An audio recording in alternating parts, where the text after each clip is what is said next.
I'm Daniel Murray. Thank you for judging us. I'm Katie Price. We'll be doing a scene from Sense and Sensibility by Jane Austen, where Willoughby tries to explain to Elinor his conduct towards Marianne.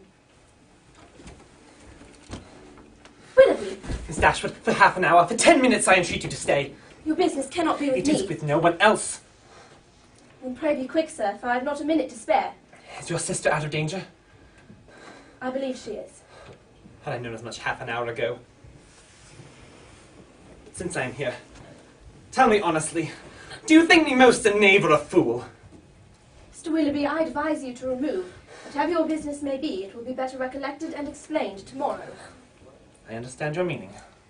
Pardon my appearance. Mr. Willoughby, you must feel that.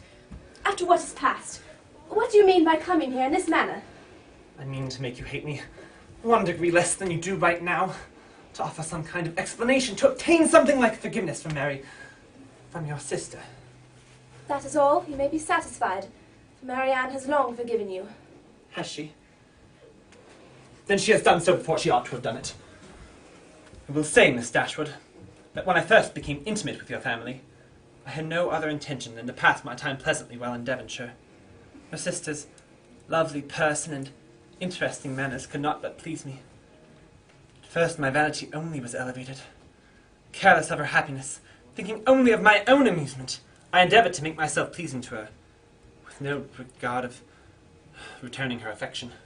It is hardly worthwhile, Mr. Willoughby, for me to listen any longer. Do not let me be pained by hearing anything more on the subject. I insist upon your hearing the whole of it. My fortune was never large, and I had always been expensive. So to marry a woman without fortune was therefore not a thing to be thought of. And with the meanness, selfishness, cruelty, but I did not then know what it was to love. And have I ever known it? Had I really loved, could I have sacrificed my feelings, or what is more, could I have sacrificed hers, to avoid comparative poverty, which her society and affection would have deprived of all its horrors? I now have affluence, but have lost everything that could make it a blessing. You did, then, believe yourself at one time attached to her? To have resisted such attractions? To have withstood such tenderness? Yes, I fully... I resolved to assure her of my affection, but even then I put it off from day to day, until at last I resolved to pay my addresses. But within a few hours of the time when we could meet in private, a discovery took place. You see, Mrs. Smith had somehow been informed of an affair, a connection. But you have probably heard that story long ago. I have.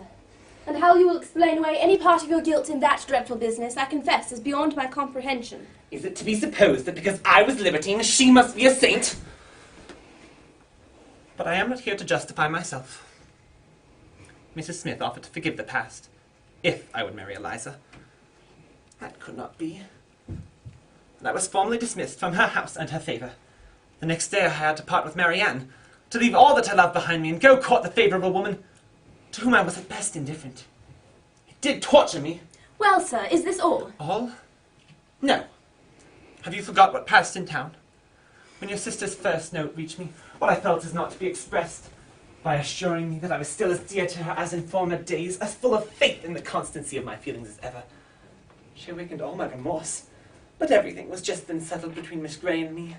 To retreat was impossible, and I must avoid you both. And then, when you were forced on me, what an evening of agony. Marianne calling me Willoughby in such a tone! To your letter, Mr. Willoughby, have you anything to say about that? That in particular. When your sister's last letter reached me, I was dining with Miss Grey. Affecting an air of playfulness, she took it from me and read it. And in short, what do you think of my wife's style of letter writing? Tender, delicate, truly feminine, was it not? Your wife's?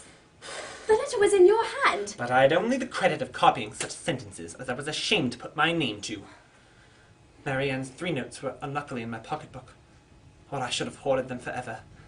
And that dear lock of hair, that too I was forced to give to Madam without so much as a kiss. You are very wrong, Mr. Willoughby. You ought not to speak in this way, either of Mrs. Willoughby or of my sister.